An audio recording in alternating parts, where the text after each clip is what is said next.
Thanks for agreeing to this interview. It's actually really cool. Oh, you're welcome. I interviewed Austin Peterson a couple months ago, but I lost the file. Oh no, that sucks. Oh yeah. Austin's a nice guy, but he comes across as smug sometimes. Yes, he does. All right, let me just start the software, and we should be good to go. All right. Hello, everybody. This is my new channel, Libertarian Proponent, and today we are here with Mr. Darryl Perry. Thanks for having me on. Good. I noticed within the past couple of weeks you started a write-in campaign. What made you come to that decision to start a write-in campaign? Well, I obviously was not going to vote for Gary Johnson, but my intention after the convention was just, like not pay any attention to national level politics for a while. But when you've got a presidential candidate running as a libertarian, saying unlibertarian things, running in complete opposition to the Libertarian Party platform, and then you've got the vice presidential nominee of that ticket saying that I believe the exact quote was, "I can't think of anyone other than Hillary Clinton who is more qualified to be president," and then donating money to the Republican opponent of the Libertarian Party's gubernatorial candidate in New Hampshire. And when people on the LNC were asked if they would make a statement condemning Weld for donating to a Republican gubernatorial candidate, the response was, "That's not for us to do anything about. That's for the New Hampshire affiliate." So you've got a national committee that is unwilling to take action when candidates are, doing stuff in opposition to the platform and the bylaws. So I decided, let me go ahead and file some paperwork in a handful of states where it's fairly easy to do so as a write-in candidate. And then you've got 8 other states where they claim that all write-in votes are valid. Now, whether or not they actually wind up getting tabulated the way they're supposed to is a completely different question. But, the people that are going to write Darryl Perry in on the presidential ballot were probably not going to vote for Gary Johnson anyway. They were probably going to write in Mickey Mouse or Harambe or Vermin Supreme. So the question is, what is the ultimate goal of your write-in campaign? Just to give people that were going to, like I said, write in Vermin Supreme or Mickey Mouse or Harambe a name that they can write on the ballot that will probably actually get counted. So I noticed before, I actually had no idea who you were until you did a debate between Feldman and Kevin McCormick on RT. And I was surprised that most of the high profile televised libertarian debates didn't include you, or even Feldman for that matter. It was only McAfee, Peterson, and Gary Johnson. Right. And let me sort of talk on that. My understanding of, why the debate that Penn Jillette hosted included those 3 is because they were the 3 that were on the Stossel debate. And nobody really knows how the people got, decided for who was going to the Stossel debate. I have a speculation, as do several other people, because Austin Peterson used to work at Fox Business, which means that he had some connections. And, well, John McAfee and Gary Johnson had some name recognition. So, there's speculation that Peterson used his connections to get a debate with the 2 candidates that had name recognition. And the whole thing of there was a poll. Well, the poll that happened immediately before it was announced that those 3 were going to debate was the straw poll at the Alabama-Mississippi Joint LP Convention in Biloxi, where I finished 2 votes behind Austin Peterson. So if you're going to wind up, using a poll and taking the top 3, well, that doesn't really seem to make a lot of sense when the 4th place guy was 2 votes behind the 3rd place guy. So that whole there was a poll was just, complete post hoc justification for why it was those 3.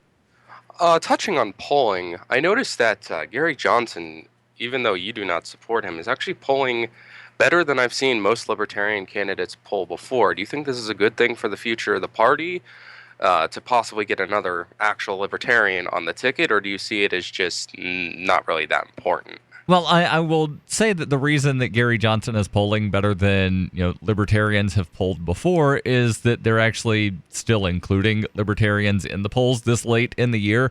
If you go back and you look at 2008, Bob Barr over the summer was polling around 7%, and then they just stopped including him in polls later in the year. So, it's one of those things of it's very difficult to poll above, zero unless you're in the polls. And, you keep including somebody in the polls, then they're going to do better.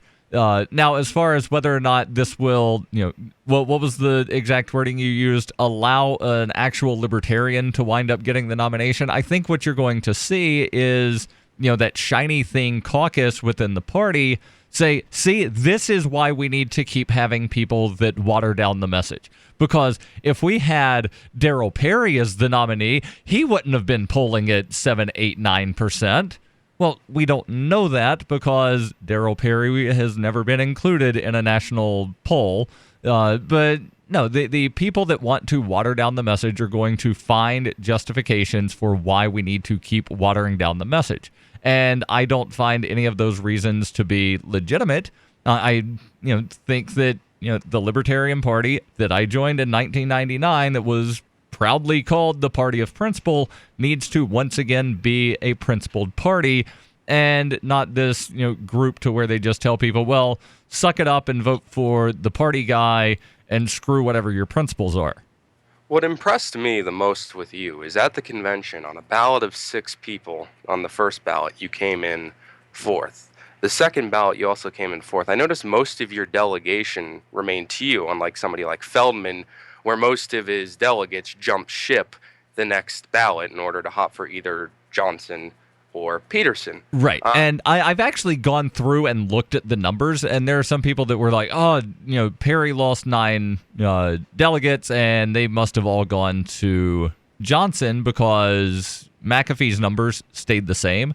But if you go and you look state by state, I actually lost some votes to McAfee.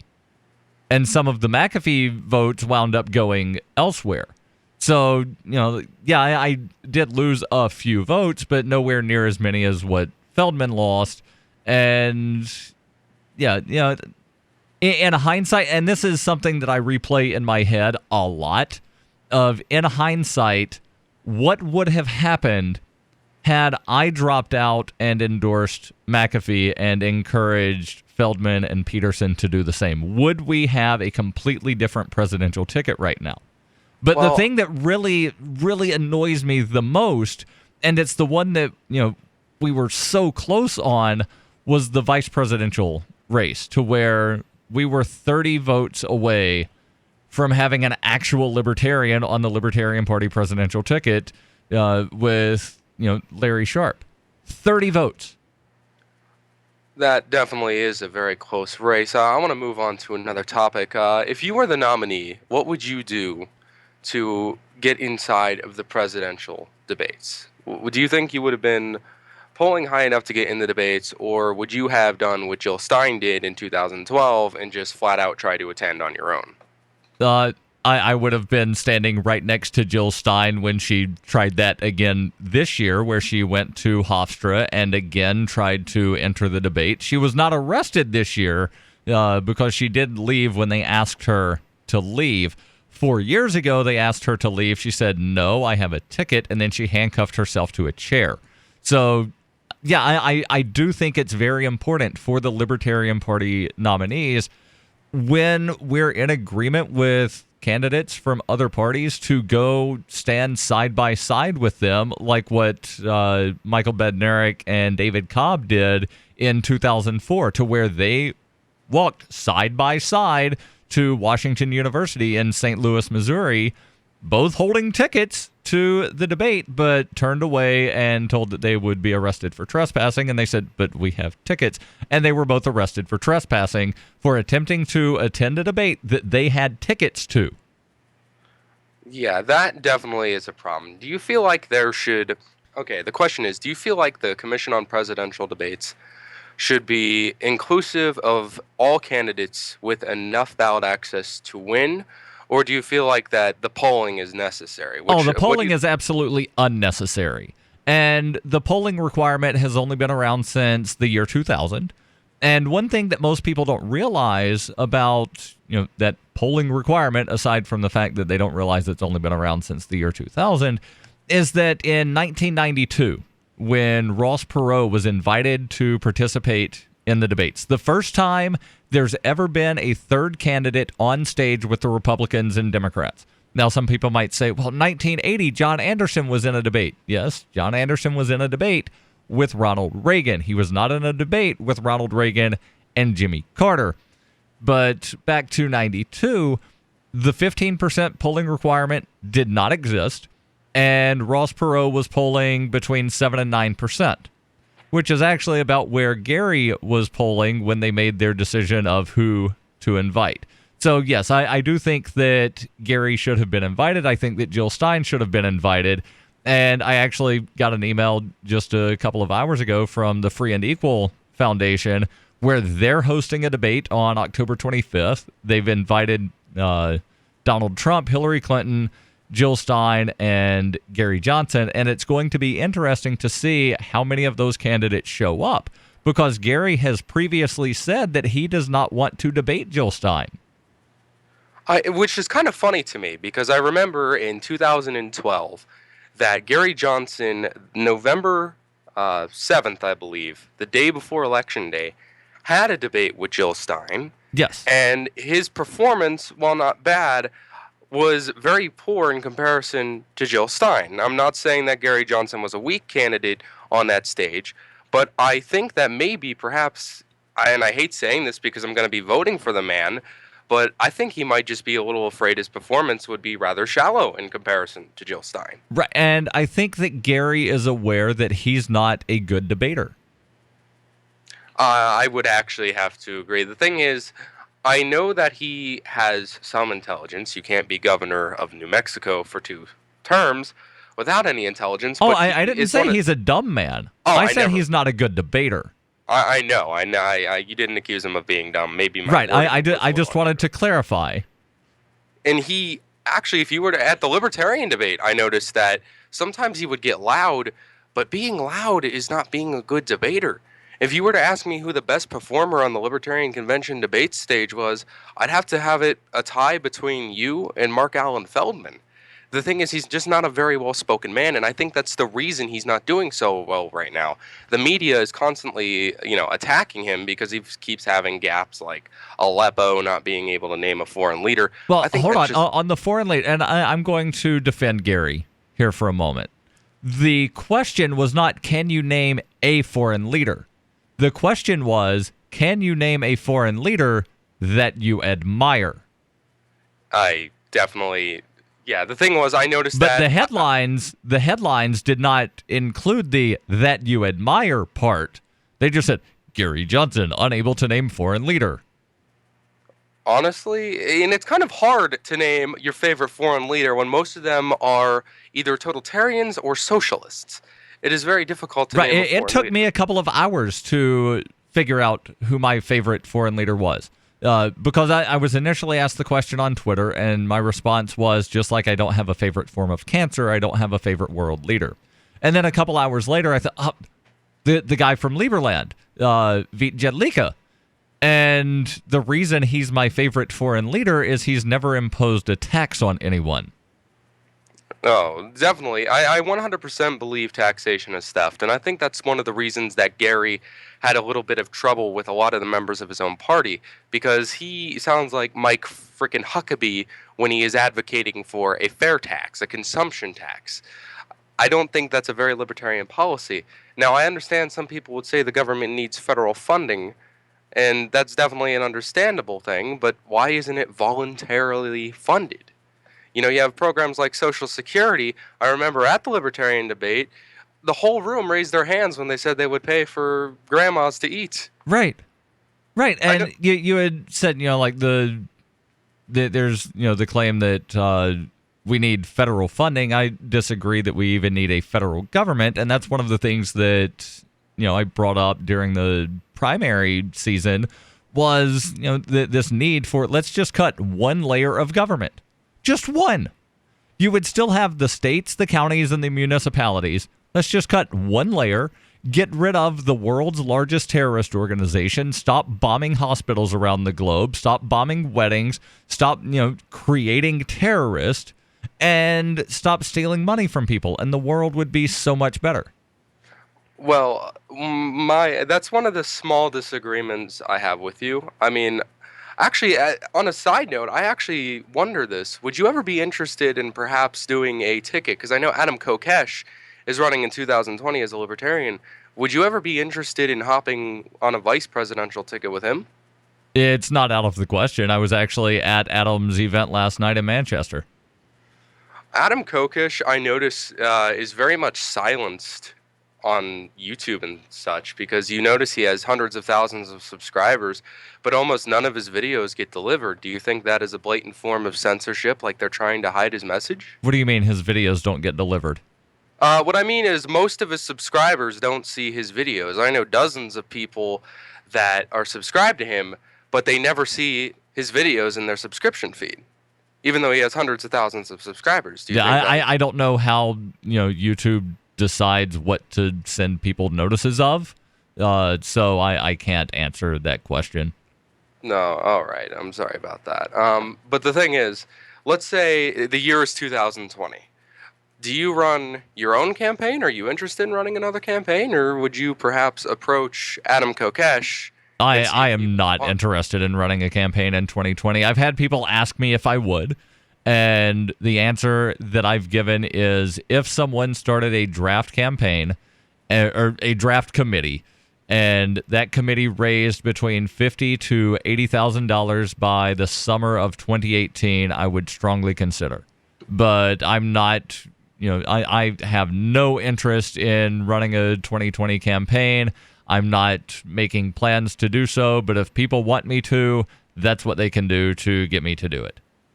All right, let's get to some actual political issues outside of the party. I noticed one of your biggest media attention was when you were on an interview with Sam Cedar.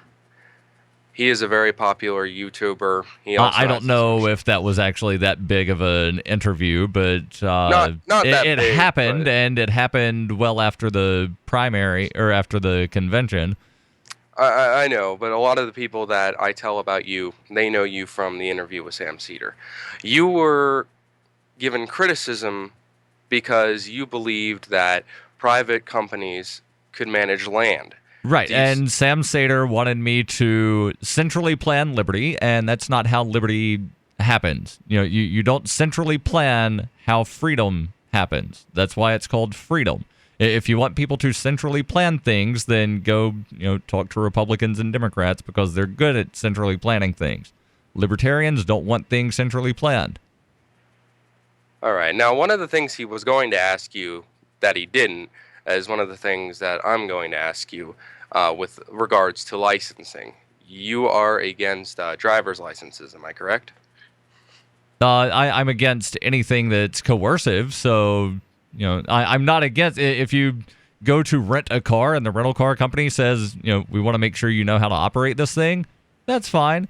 But I'm against anything that's coercive, where, in order for me to drive the vehicle that I've purchased, there's some government entity that says, no, you have to have this piece of plastic and you have to renew this piece of plastic every so many years. That's absolutely ridiculous. It's ludicrous. And, when vehicles first came out, there was no such thing as a driver's license. When vehicles first came out, there was no such thing as mandatory vehicle registration. Nobody, prior to the early 1900s had to, do anything to get government permission to be able to travel in the mode of transportation of their choice. It's about freedom. I can definitely agree with you on that. This is an issue I've evolved on. Like, for example, initially I said, no, you've got to have driver's licenses, otherwise you're going to have crazy people on the road. But then I thought you already have crazy people on the road. That's what I got to, because it's like a lot of people. Then I thought, I'm against gun licenses and I'm against gun registration. Why should a gun be treated any differently than a car, for example? Now, the thing is, when it comes to driver's licenses, I think if like somebody opens a private road, for example, and requires you to have a license to drive on it, I wouldn't see a huge issue with that, but I can agree with you that if I buy a vehicle, I should be able to drive it regardless of whether or not I have a piece of plastic in my hand. Right.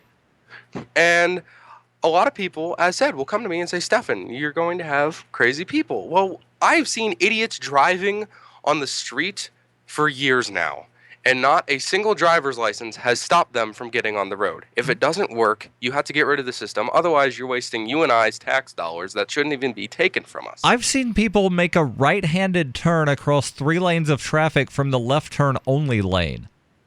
Having a driver's license does not prevent people from being idiots. And a lot of people, I want to know your opinion on other forms of licensing. Concealed carry licensing. Do you agree with that, or do you believe in constitutional carry? I hate the term constitutional carry just because it implies that, you only have a right because the Constitution has written something somewhere. But no, I don't think that anyone needs to have any kind of license or permit to be able to, carry something to defend themselves. If I drive about 15 miles west, then I don't need a license to conceal carry a weapon. In fact, in Vermont, there's not even such a thing as a concealed carry license. They have never, in the history of being a state, Vermont has never even had a statute providing for the existence of a concealed carry permit. So every year or so, whenever the legislation gets proposed in New Hampshire to, implement this constitutional carry or, permitless carry legislation, people from Vermont will come over to testify and say, we need this to pass here because I have to pay you $100 every, couple of years to be able to cross the river without risking going to jail because there is no such thing as a concealed carry license where I live. And, there are a lot of places along the Vermont-New Hampshire border to where it's closer for people to drive across the river to go shopping instead of, driving to whatever, nearby Vermont town. So you've got these people that run the risk of, having a concealed loaded weapon because it's in their vehicle and they don't want to have to unload it every time they get in their car to cross the river. So, no, I do not think that there needs to be any kind of permit or license to be able to defend yourself. That's an issue I'm having right now. I don't know if you know this. I live in the state of Ohio. Concealed carry is a bit of an ordeal for anybody under 21. I'm currently applying for an Indiana permit because it's recognized here. So that is one of the benefits, I suppose, of that's one of the benefits of abolishing the federal government is all states wouldn't have this kind of conflict. But that's another conflict I'd like to bring up is if you abolish the federal government, do you think there'd still be complications from state to state in regards to that? Or do you think there should be a body, like an agreement to make sure people can carry where they want? That again is something where you're kind of asking me to, tell me exactly how things would happen without the federal government. And I think it should be up to the different states or what would wind up being independent countries to, determine for themselves what their treaties would be between one another. But obviously I would want more freedom to exist. But, states like California are probably not going to be as permissive on some things as, say, New Hampshire or Vermont or even Colorado or Washington. But again, I don't want to tell people that you must sign this treaty after the federal government ceases to exist. Well, all right. That's just something I wanted to touch on. In regards to residency, it is to my understanding that you have gone to jail numerous times over residency. Is this correct? It's just something once. I heard. I went to jail once. And are you comfortable with sharing the details of what happened, or? Sure. So I don't claim residency in New Hampshire for legal purposes. I'd rather not go into the details of what those purposes are, but for legal purposes, I don't claim residency in New Hampshire. And I would prefer to not claim residency anywhere.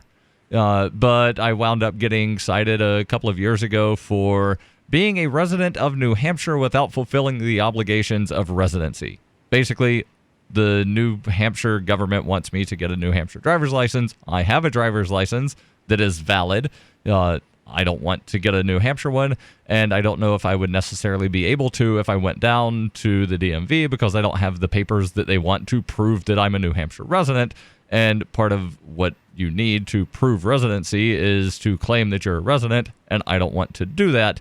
So I went to court, and the judge decided, well, it doesn't matter that one of our statutes say that if you claim residency elsewhere or don't say that you're a New Hampshire resident, then you're not.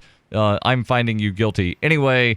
And then he, sentenced me to pay some money. I motioned the court to allow me to do community service. He denied that request. And so I said, okay, so I guess I'm going to jail then.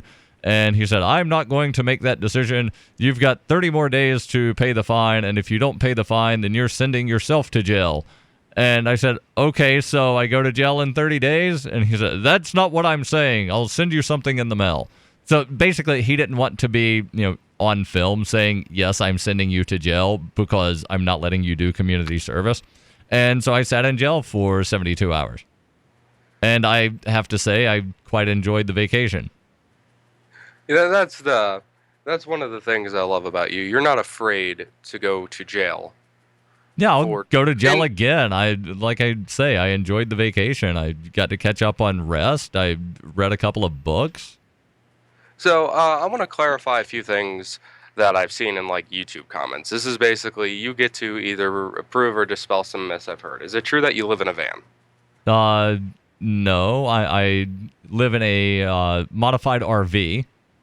Was never a van, but it's a modified RV. It's basically a tiny house on wheels.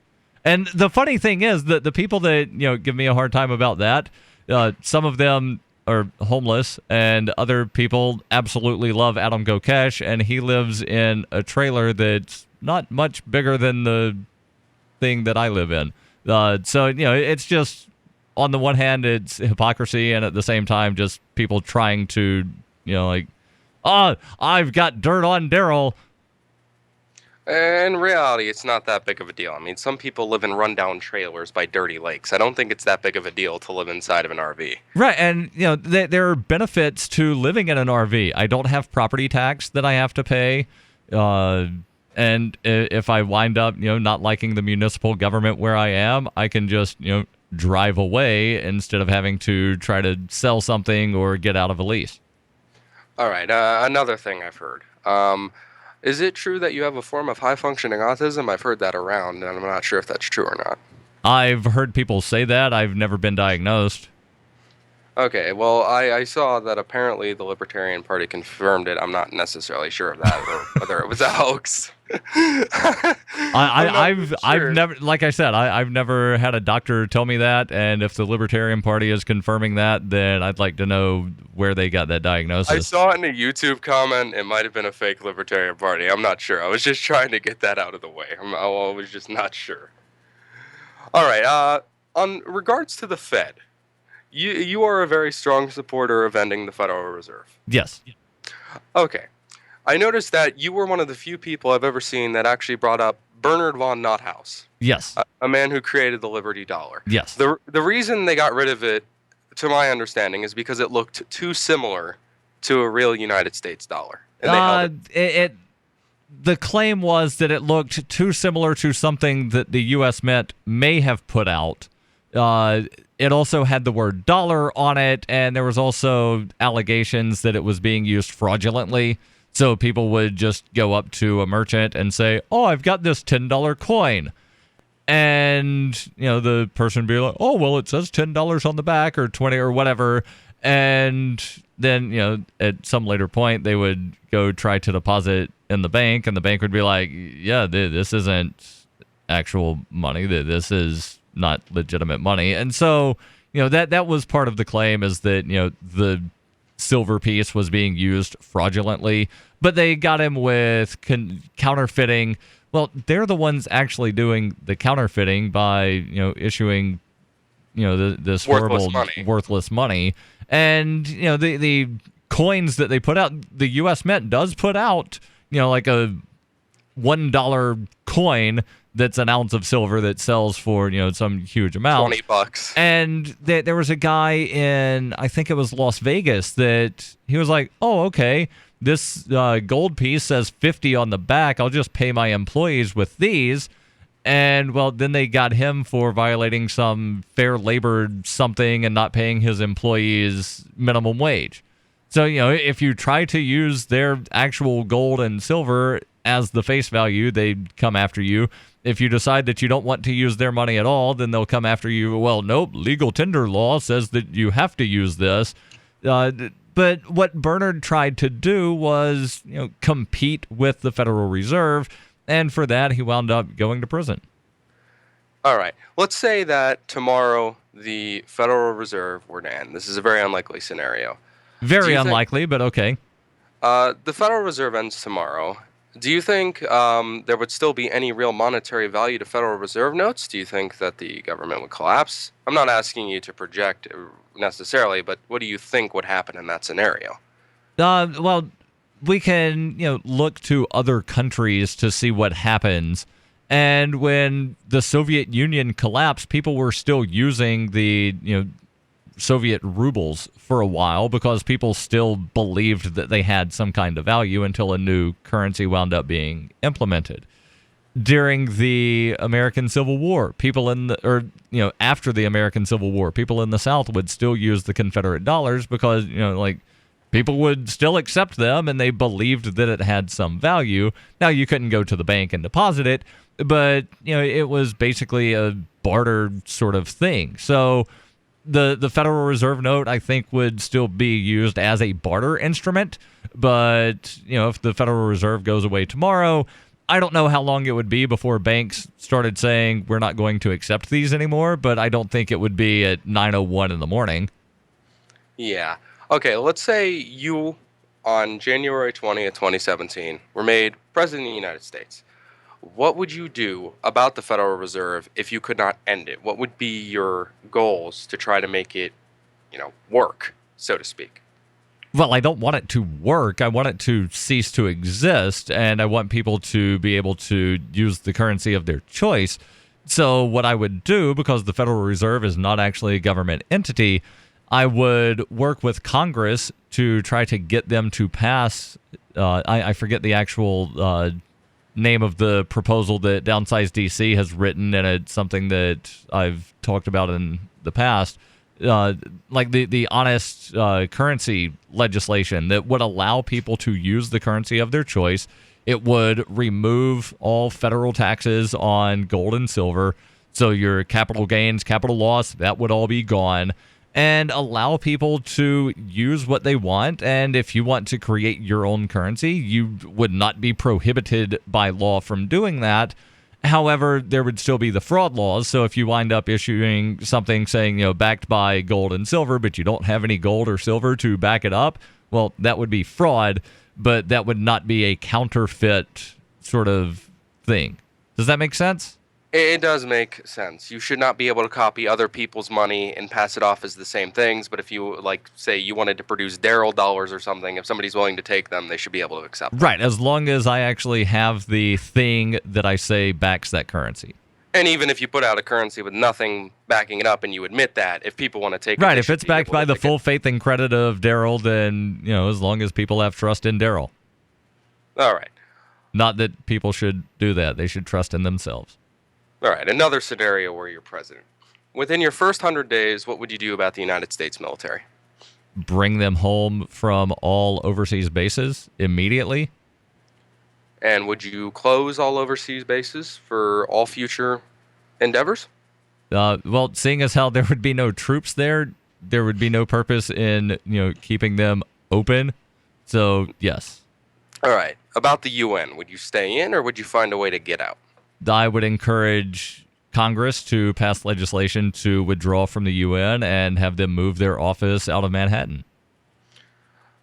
Now, let me add on to that, because that question came up several times during debates.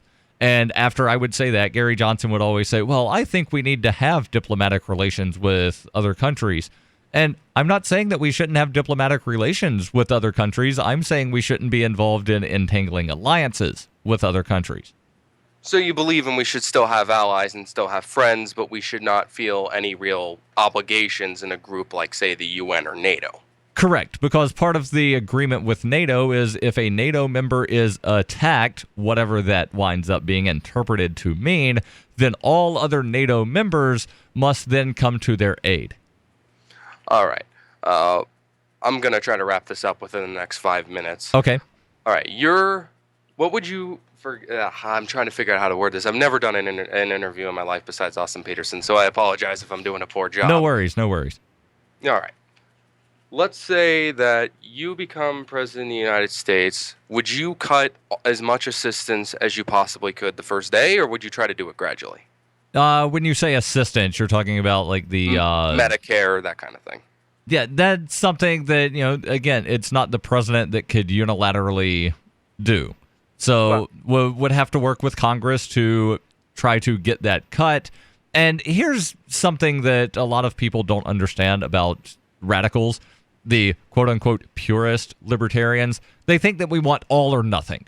And certainly we are going to advocate for maximum freedom, and if somebody offers us 90%, we'll accept that as a step forward to that 100% freedom. So I would work with Congress to, hey, let's get rid of this. And they might say, let's roll it back.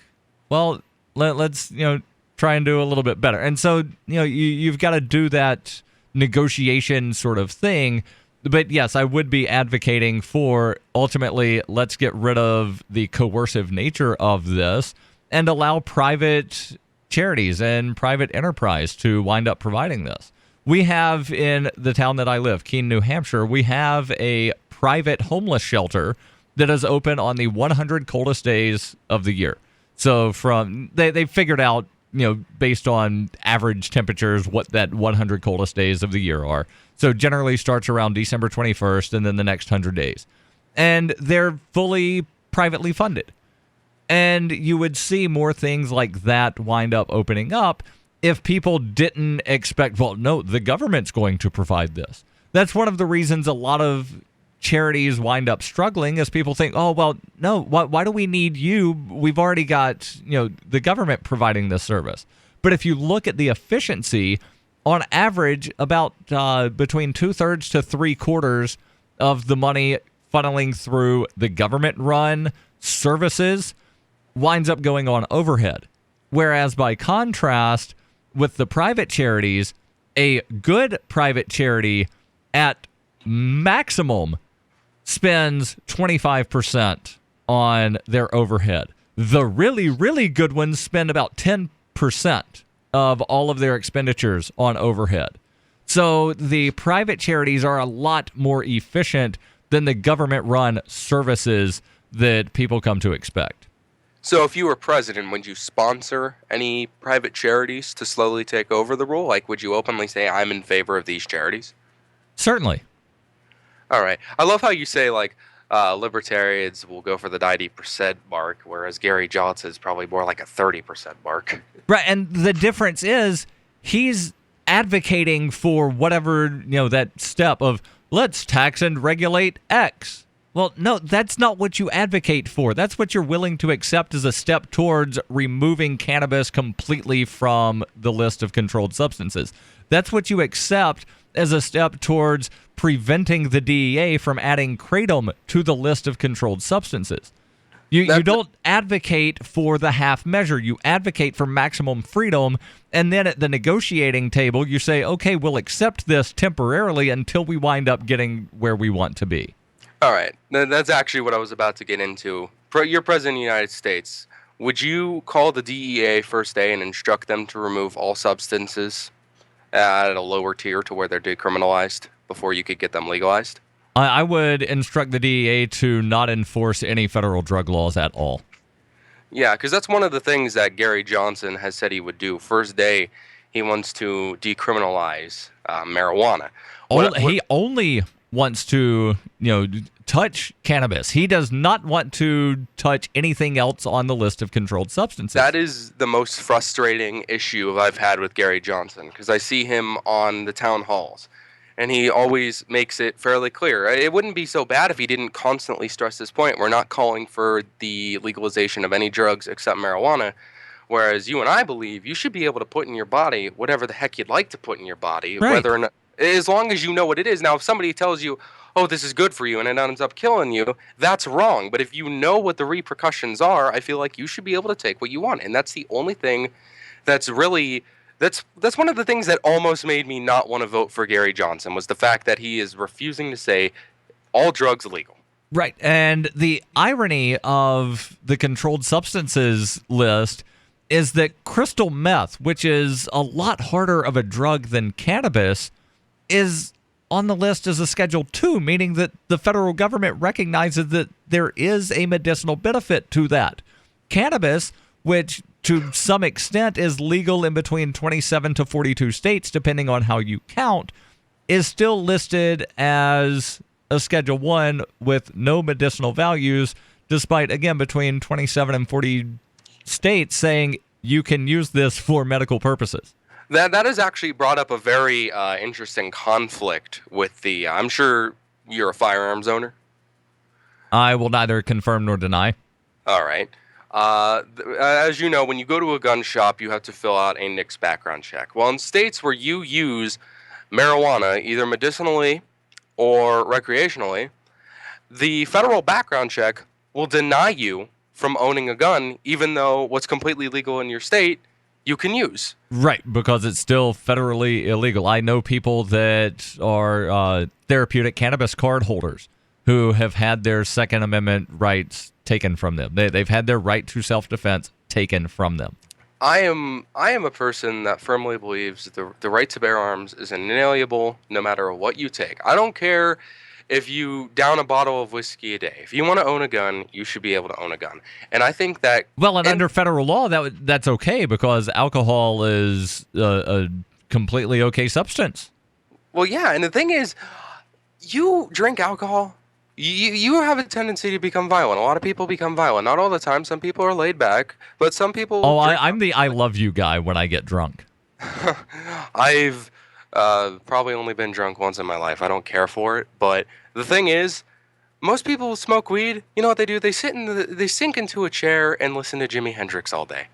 So why are you allowed to down tons of 151 and own all the guns you want, but you smoke one frickin' joint because you have pain, and your Second Amendment rights to bear arms are taken away from you? Yeah, it's complete absurdity, and I think a lot of it has to do with the fact that alcohol and tobacco are the drugs of choice of politicians and bureaucrats.